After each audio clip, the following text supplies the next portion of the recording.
நதிநீர் பிரச்சனை மிக முக்கிய பிரச்சனையாக இருக்கிறது. அதாவது விவசாயிகளுக்கும் விவசாயம் சாராதவர்களுக்கும் அது ஒரு மிகப்பெரிய பிரச்சனை. தண்ணியை சார்ந்திருக்காங்க. சமீபத்தில் கர்நாடகா எடுத்த நடவடிக்கை எல்லாம் தெரியும். ஸோ அந்த மேகதாது பற்றினா இன்றைக்கி சட்டப்பேரவை நிகழ்வுகளில் பார்த்துட்டு ரெகுலர் நியூஸ் நம்ம எல்லாமே பார்க்கவிருக்கிறோம். ஸோ இன்றைக்கி டாப் ஹெட்லைன் என்னங்க பார்த்திபன்? டாப் ஹெட்லைன் நீங்கள் குறிப்பிட்டது போல மேகதாது விவகாரம் தான்.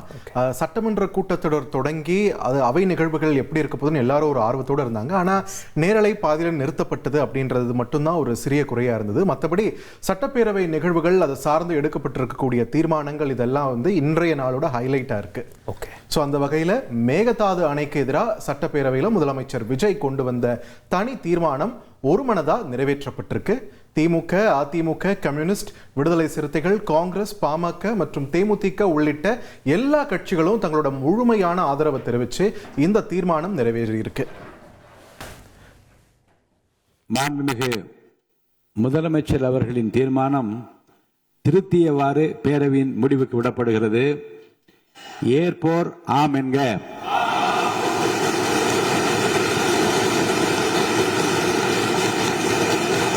மறுப்போர் இல்லை என்க. மறுப்போரே இல்லை என்று கருதுகிறேன். மறுப்போரே இல்லை. தீர்மானம் ஒருமனதாக நிறைவேறியது.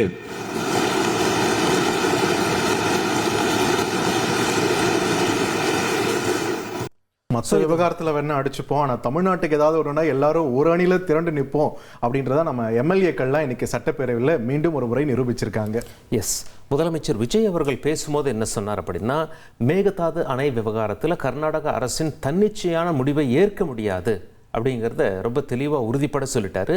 மேகதாது திட்டத்திற்கு மத்திய அரசு எந்தவித அனுமதியும் தரக்கூடாது அப்படின்னும் முதலமைச்சர் வலியுறுத்தி இந்த தீர்மானத்தை முன்மொழிந்தார். அந்த காட்சிகளை பார்க்கலாம். 5/2/2007 அன்று அளித்த இறுதி தீர்ப்பையும் மாண்புமிகு உச்சநீதிமன்றம் 16/2/2018 அன்று அளித்த தீர்ப்பையும் மதிக்காமலும் சம்பந்தப்பட்ட படுகை மாநிலங்களின் இசைவை பெறாமலும் ஒன்றிய அரசின் எந்தவித அனுமதியை பெறாமலும் கர்நாடக அரசு தனிச்சையாக காவிரி நதியின் குறுக்கே மேகதாதுவில் அணை கட்ட முயற்சி மேற்கொள்வதை எந்த வகையிலும் ஏற்றுக்கொள்ள முடியாது என்பதால் கர்நாடக அரசின் செயலுக்கு தனது கடும் எதிர்ப்பை இப்பேரவை தெரிவித்துக் கொள்கிறது. அரசியலே மக்களுக்கானதுதானோ, நதிநீர் உரிமைகள் நம்மோட அடிப்படை உரிமைனோ முதலமைச்சர் விஜய் திட்டவட்டமா தெரிவிச்சாரு. கட்சி வேறுபாடுகளை முழுமையா ஒதுக்கிட்டு விவசாயிகளோட நலனுக்காக எல்லாரும் ஒன்றிணைய வேண்டும்னு அவர் அழைப்பு விடுத்தாரு. அந்த கட்சிகளையும் பார்த்துடலாம். அரசியலே மக்களுக்கானதுதான். அதே மாதிரி அரசியல் கட்சினாலே அது மக்களுக்காகத்தான். நதிநீர் உரிமையும் நம்முடைய மிக முக்கிய உரிமைகள்ல ஒன்று. அதை பாதுகாத்தே ஆக வேண்டிய பொறுப்பு நம் அனைவருக்கும் உள்ளது. கட்சி வேறுபாடுகளை ஒதுக்கி வைத்துவிட்டு யாரும் யாரையும் குறை சொல்லாமல் ஒட்டுமொத்த தமிழ்நாட்டிற்காக நாம் அனைவரும் ஓரணியில் நிற்பவர்கள் என்பதை நிரூபிக்க வேண்டுமாறு அனைத்து சட்டமன்ற கட்சிகளின் அனைத்து உறுப்பினர்களையும் கேட்டுக்கொள்கிறோம். ஸோ இதில் நீங்கள் சொன்ன மாதிரி பார்த்திபன், ஆளுங்கட்சி எதிர்கட்சி எல்லாருமே இதுக்கு ஆதரவு கொடுத்துருக்காங்க. ஸோ எம்எல்ஏஸ் தங்களுடைய கருத்துக்களையும் பதிவு பண்ணாங்க. அந்த காட்சிகளை பார்த்துடலாம்.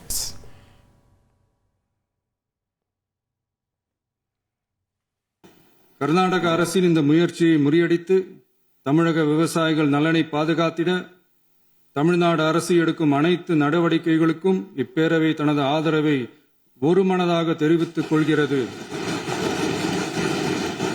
என்னும் இத்தீர்மானத்தை நான் முன்மொழிகிறேன். இதை மாண்புமிகு உறுப்பினர்கள் முழு மனதோடு ஆதரிக்க வேண்டும் என்றும் அன்புடன் கேட்டுக்கொள்கிறேன். மேகதாது விவகாரம் தொடர்பாக கொண்டு வரப்பட்ட தனி தீர்மானம் மீதான விவாதத்தில் சட்டமன்ற உறுப்பினர் தங்களோட கருத்துக்களையும் பகிர்ந்துகிட்டாங்க. அந்த காட்சிகளையும் பார்த்துடலாம். காவிரி விவகாரத்தில் புதிய நடுவர் மன்றம் அமைக்க வேண்டும் என்று எதிர்க்கட்சித் தலைவர் உதயநிதி ஸ்டாலின் வலியுறுத்தியிருக்காரு. அனைத்து கட்சிகளோட பிரதமரை சந்திக்க கோரியுள்ள அவர் தமிழக அரசின் அனைத்து முயற்சிகளுக்கும் திமுக துணை நிற்கும்னு உறுதியளிச்சிருக்காரு. கர்நாடக மேகதாது அணை கட்டுறதை தடுக்க சட்ட ரீதியாகவும் பிரதமர் மூலமாகவும் இந்த அரசு எடுக்கின்ற அனைத்து முயற்சிகளுக்கும் திராவிட முன்னேற்ற கழகம் நிச்சயமாக துணை நிற்கும். மேகதாது அணை கட்ட முயற்சிக்கக்கூடிய கர்நாடக அரசை நாம அனைவரும் சேர்ந்து ஒற்றுமையாக இருந்து தடுத்து நிறுத்துவோம் என்று கூறி இந்த தீர்மானத்திற்கு எங்களுடைய முழு ஆதரவை நாங்கள் தெரிவித்துக் கொள்கின்றோம். ஸோ இந்த அணை விவகாரத்திற்கான பிரத்யேகமாக தனி நடுவர் மன்றம் அமைக்க ஏற்கனவே சட்ட நடவடிக்கைகள் எடுக்கப்பட்டு வருவதாக முதலமைச்சர் விஜய் தெரிவித்தார். சட்டப்பேரவையில் எதிர்க்கட்சித் தலைவர் உதயநிதி விடுத்த கோரிக்கை குறித்து முதலமைச்சர் விஜய் பதிலளித்திருக்காரு. அந்த காட்சிகளையும் பார்த்துடலாம். மேகதாது பிரச்சினை சம்பந்தமாக எனது தலைமையில் 26/5/2026 அன்று மேகதாது பிரச்சினைக்காக பிரத்யேகமாக தனி நடுவர் மன்றம் அமைப்பது குறித்து சட்ட வல்லுநர்களுடன் கலந்தாலோசித்து தனி நடுவர் மன்றம் அமைக்க ஏற்கனவே தேவையான சட்ட நடவடிக்கைகள் எடுக்கப்பட்டு வருகின்றன. மேகதாது அணை தொடர்பான தனி தீர்மானத்தில் எதிர்க்கட்சித் தலைவர் உதயநிதியின் கருத்தை சேர்க்க சொன்ன முதலமைச்சர் விஜய் இன்னைக்கு ரொம்ப இன்ட்ரெஸ்டிங்கான ஒரு தருணமா அமைஞ்சிருந்தது. உதயநிதியோட கருத்துடன் திருத்தப்பட்ட தீர்மானத்தின் மீது குரல் வாக்கெடுப்பு நடத்தி ஒருமனதா தீர்மானம் நிறைவேறியது. அந்த சுவாரஸ்ய தருணத்தை இப்ப பார்க்கலாம். எதிர்க்கட்சி தலைவரால் அளிக்கப்பட்ட கருத்தினை 4வது பத்திக்கு அடுத்து கூடுதலாக சேர்க்கலாம் என மாண்புமிகு பேரவைத் தலைவர் அவர்களை கேட்டுக்கொள்கிறேன். அதே போல் திரு இபிஎஸ் அவர்கள் தன்னோட ரியாக்ஷனை முன்வைக்கும் போது அவருடைய அரசு செஞ்ச சாதனையும் முன்வச்சிட்டு சொன்னார். அதாவது காவிரி விவகாரத்தில் உச்சநீதிமன்றத்தில் வரலாற்று சிறப்புமிக்க சாதகமான தீர்ப்பை பெற்று தந்தது அதிமுக அரசு தான் அப்படின்னு சொல்லி திரு இபிஎஸ் தெரிவித்தார். தமிழகத்தை பாலைவனமாக்கும் உள்நோக்கம் கொண்ட மேகதாது அணைக்கு எதிராக ஒவ்வொரு முறையும் போராடித்தான் காவிரி நீரை பெற வேண்டியுள்ளது அப்படின்னு சொல்லி திரு இபிஎஸ் சொல்லியிருக்கார். அவர் பேசிய காட்சிகளை பார்த்துடலாம். கர்நாடக அரசுக்கு மேகதாது அணை கட்ட எவ்வித அனுமதியும் மத்திய அரசு வழங்கக்கூடாது என வலியுறுத்தப்பட்டது. ஏற்கனவே உச்சநீதிமன்றம் பெங்களூர் நகரின் குடிநீர் தேவை உள்பட பிற பயன்பாட்டுக்காக 14.75 டிஎம்சி அடி நீரை கர்நாடக அரசுக்கு கூடுதலாக அளித்து உத்தரவிட்டுள்ளது. இந்நிலையில் மீண்டும் பெங்களூரின் குடிநீர் தேவைக்கென 67 டிஎம்சி அடி நீர் கொள்ளளவு கொண்ட மேகதாது அணையை கட்ட கர்நாடக அரசு முயற்சிப்பது தமிழ்நாட்டை பாலைவனமாக்கும் உள்நோக்கம் கொண்ட ஒரு செயலாகும். எனவே இவ்வணை கட்டப்பட்டால் தமிழ்நாடு மக்களின் வாழ்வாதாரமும் உரிமையும் கடுமையாக பாதிக்கப்படும். மேகதாதுல அணை கட்டினா காவிரி டெல்டா விவசாயிகள் கடுமையாக பாதிக்கப்படுவார்கள் என்று தமிழக காங்கிரஸ் கண்டனம் தெரிவிச்சிருக்கு. அங்க கர்நாடகாவில் ஆட்சியில் இருக்கிறதே காங்கிரஸ் தான். ஸோ தமிழக காங்கிரஸ் இந்த ஒரு நிலைப்பாடை ஃபர்மா எடுத்திருக்காங்கன்றதையும் பார்க்கிறோம். மத்திய அரசு அனுமதி அளிக்க கூடாதுன்னும் முதலமைச்சரின் அனைத்து நடவடிக்கைகளுக்கும் காங்கிரஸ் துணை நிற்கும்னும் காங்கிரஸ் தரப்புல இருந்து ஒரு உறுதியானது கொடுக்கப்பட்டிருக்கு. அந்த காட்சிகளையும் பார்த்துடலாம்.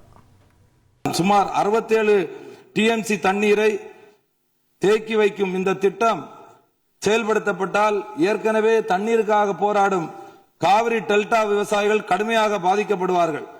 தஞ்சாவூர், திருவாரூர், நாகப்பட்டினம், மயிலாடுதுறை உள்ளிட்ட விவசாய மாவட்டங்களின் எதிர்காலமே கேள்விக்குறியாகும். அது மட்டுமல்லாமல் காவிரி கூட்டு குடிநீர் திட்டங்கள் மூலம் குடிநீர் பெற்று வரும் தமிழகத்தின் பல பகுதிகளும் பாதிக்கப்படும் அபாயம் உள்ளது. விவசாயத்திற்கு மட்டுமல்ல, மக்களின் குடிநீர் உரிமைக்கும் இந்த திட்டம் அச்சுறுத்தலாக உள்ளது. கர்நாடக அரசின் இந்த ஒருதலை பட்சமான நடவடிக்கையை காங்கிரஸ் கட்சி வன்மையாக கண்டிக்கிறது.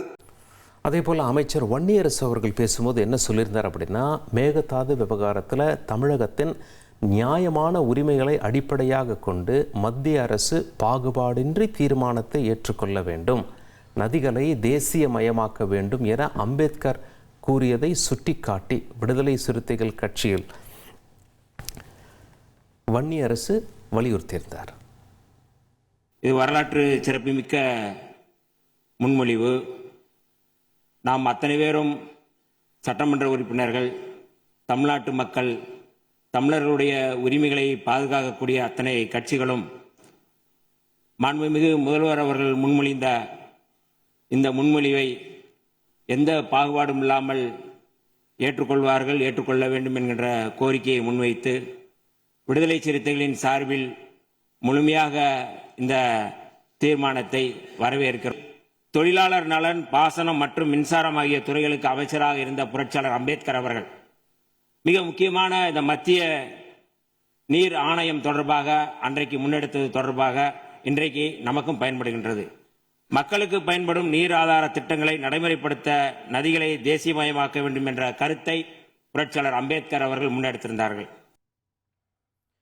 இந்த விவகாரம் தொடர்பா பாமக தலைவர் அன்புமணி அவர்களும் கருத்து தெரிவிச்சிருக்காரு. மேகதாது விவகாரத்துல மத்திய அரசு கர்நாடக ஆதரவு நிலைப்பாட்டில் இருப்பதா அன்புமணி ராமதாஸ் விமர்சனத்தை முன் வச்சிருக்காரு. கர்நாடக முதலமைச்சர் டி.கே. சிவகுமார் மக்களை திசை திருப்புறாருன்னு குற்றம் சாட்டியிருக்காரு. ரொம்ப ஒரு ஸ்ட்ரேஞ்சான பினாமினா இருக்கு. ஏன்னா மத்தியில் ஆட்சியில் இருக்கக்கூடிய பாஜகவோட கூட்டணி இருக்கக்கூடிய ஒரு கட்சி, இந்த பக்கம் காங்கிரஸ் கட்சியின் முதலமைச்சராக இருக்கக்கூடிய டி.கே. சிவகுமார் ரெண்டு தரப்பையும் விமர்சிச்சிருக்காரு. ஸோ அந்த காட்சிகளை இப்போ பார்த்துடலாம். மத்திய அரசு நமக்கு இன்னொன்று சொல்கிறேன், நான் இது என்னுடைய கருத்து, சொந்த கருத்து. பிஜேபி அரசாக இருந்தாலும் சரி, காங்கிரஸ் அரசாக இருந்தாலும் சரி, மத்தியில் தமிழ்நாடு சப்போர்ட் பண்ண மாட்டாங்க, கர்நாடகா தான் சப்போர்ட் பண்ணுவாங்க. ஏன்னா கர்நாடகாவில் தான் காங்கிரஸ் ஆட்சி வருது, இதுக்கு முன்பு பிஜேபி இருந்தது, அடுத்தது பிஜேபி வரலாம். ஸோ மத்தியில் யார் வந்தாலும் கர்நாடகா தான் சப்போர்ட் பண்ணுவாங்க, தவிர தமிழ்நாடு சப்போர்ட் பண்ண போகிறது கிடையாது. தமிழ்நாட்டில் காங்கிரஸும் பிஜேபி ரெண்டுமே இங்கே ஸ்டேக்ஸ் இல்லை அவங்களுக்கு. ஸோ அதே போல் மேகதாது அணை விவகாரம் தொடர்பாக அனைத்து கட்சி கூட்டத்தை கூட்ட வேண்டும் அப்படின்னு சொல்லி இந்திய கம்யூனிஸ்ட் கட்சி வலியுறுத்தியிருக்காங்க. கர்நாடக அரசின் நடவடிக்கை கூட்டாட்சி தத்துவத்திற்கு எதிரானது என்றும் மேகதாது அணை கட்டும் முயற்சியை தமிழக காங்கிரஸ் உறுப்பினர்கள் தடுக்க வேணும் அப்படின்னும் அவங்க சொல்லியிருக்காங்க. கர்நாடகா முதலமைச்சர் டி.கே. சிவகுமார் அவர்கள் காவேரி ஆற்றின் குறுக்கே கர்நாடகாவில் மேகதாட்டில் அணை கட்டே தீர்வோம், அணை கட்டுவதை தடுக்க தமிழ்நாட்டுக்கு எந்த உரிமை இல்லை என்று கூறுவது அரசியலமைப்பு சட்டத்துக்கும் கூட்டாட்சி தத்துவத்துக்கும் நேர் எதிரானது. அணை கட்டுவதை தடுக்க காங்கிரஸ் கட்சி சட்டமன்ற உறுப்பினர்கள், நண்பர்கள் முயற்சி மேற்கொள்ள வேண்டும் என்று இந்த நேரத்தில் நான் கேட்டுக்கொள்கிறேன். ஸோ இன்றைக்கி நிறைய தலைவர்கள் பேசினாலும் எனக்கு ஒரு பர்சனல் ஃபேவரட் வந்து தேமுதிக தலைவர் பிரேமலதா விஜயகாந்த் அவர்கள் பேசினது தான். குழந்தைக்கு தாய்ப்பால் எவ்வளவு முக்கியமோ அதே போல் தமிழகத்திற்கு காவிரி நீர் மிக முக்கியம்னு பிரேமலதா விஜயகாந்த் குறிப்பிட்டிருந்தாங்க. மேகதாது விவகாரத்தில் அனைத்து கட்சிகளையும் டெல்லிக்கு அழைச்சிட்டு போய் மத்திய அரசிடம் வலியுறுத்த வேண்டும்னு அவங்க ஒரு வேண்டுகோளை முன் வச்சிருக்காங்க. அவங்க பேசின காட்சிகளையும் இப்போ பார்த்துடலாம். ஒரு தாயின் ஒரு குழந்தைக்கும் எப்படி தாய்ப்பால் இன்றியமையாதோ அது பாருங்க, அத்தனை பேரும், அது விவசாயிகளாக இருக்கட்டும், குடிமக்களாக இருக்கட்டும், இங்கு மிக முக்கியமானது குடிதண்ணீர். நீரின்றி அமையாது இவ்வுலகு. கேப்டன் எதிர்கட்சி தலைவராக இருந்தபோது தமிழகத்தின் பிரச்சனைக்காக அனைத்து கட்சியும் ஒன்று திரட்டி டெல்லிக்கு சென்று பிரதமரை சந்தித்து தமிழக மக்கள் சார்பாக கோரிக்கை வைத்தார். அதுபோல் தேவைப்பட்டால் அனைத்து கட்சியையும் நீங்கள் ஒன்றாக அழைத்து சென்று தமிழக மக்களின் உரிமையை நிலையாக உறுதியாக நீங்கள் நிலைநாட்ட வேண்டும் என்பதை நான் கேட்டுக்கொள்கிறேன். ராஜ்யசபா எம்பி கமல்ஹாசன் அவர்கள் முதலமைச்சர் விஜயை பாராட்டியிருக்கார். அவர் என்ன சொல்லியிருக்கார் அப்படின்னா, மேகதாது அணைக்கு எதிராக முதலமைச்சர் விஜயின் தீர்மானம் பாராட்டுக்குரியது அப்படின்னு சொல்லியிருக்காரு. தமிழக நீர் உரிமைக்காக ஓரணியாக நின்ற எம்எல்ஏக்களையும் பாராட்டியிருக்கார். மேகதாது அணைக்கு எதிரான தனி தீர்மானத்துக்கு ஆதரவு தெரிவித்த அனைத்து கட்சி உறுப்பினர்களுக்கும் முதலமைச்சர் விஜய் நன்றி தெரிவித்து பேசினாரு. அந்த காட்சிகளையும் பார்த்துடலாம். மாண்புமிகு முதலமைச்சர் அவர்கள். மாண்புமிகு பேரவைத் தலைவர் அவர்களே, அரசின் தனி தீர்மானத்திற்கு ஆதரவு கருத்து தெரிவித்து அனைத்து மாமன்ற உறுப்பினர்களுக்கும் எனது நன்றியை தெரிவித்துக் கொள்கிறேன். காவிரி நீர் மேலாண்மை ஆணையத்தினுடைய 52வது கூட்டம் வரும் செவ்வாய்க்கிழமை டெல்லியில் நடைபெறதா தகவல் வந்திருக்குங்க பார்த்திபன். மேகதாது அணைக்கு எதிராக தனி தீர்மானம் தமிழக சட்டப்பேரவையில் நிறைவேற்றப்பட்ட நிலையில் இந்த கூட்டம் மிகவும் முக்கியத்துவம் பெற்றுள்ளது. ரைட், இந்த நிலையில் கர்நாடகாவோட ஸ்டாண்ட் என்ன அப்படின்றதையும் நம்ம பார்க்க வேண்டியது அவசியமாகுது இல்லையா? மேகதாது தொடர்பான தமிழகத்தின் தீர்மானம் பற்றி முழுமையாக தெரிஞ்சிட்ட பின்னாடி நடவடிக்கை எடுக்கப்படும் அப்படின்ட்டு சொல்லியிருக்காரு அம்மாநில முதலமைச்சர் டி.கே. சிவகுமார். தமிழக அரசு என்ன தீர்மானம் நிறைவேற்றி உள்ளது என்பதை தான் பார்க்க வேண்டும்னு டி.கே. சிவகுமார் அவர்கள் சொல்லியிருக்காரு. அதே போல் கர்நாடகாவுடைய உள்துறை அமைச்சரும் அவருடைய கமெண்ட்ஸ் தெரிவிச்சிருக்கார். அவர் என்ன சொல்கிறார் அப்படின்னா, தமிழக சட்டப்பேரவை என்ன தீர்மானம் நிறைவேற்றினாலும் எங்களுக்கு கவலை இல்லை அப்படின்னு சொல்லி கர்நாடகா உள்துறை அமைச்சர் பிரியங்க கார்கே சொல்லியிருக்காரு. உச்சநீதிமன்றம் ஏற்கனவே மேகதாது விவகாரத்தில் தமிழக அரசின் மனுக்களை தள்ளுபடி செஞ்சிருக்கிறதாவும் அவர் சொல்லியிருக்கார்.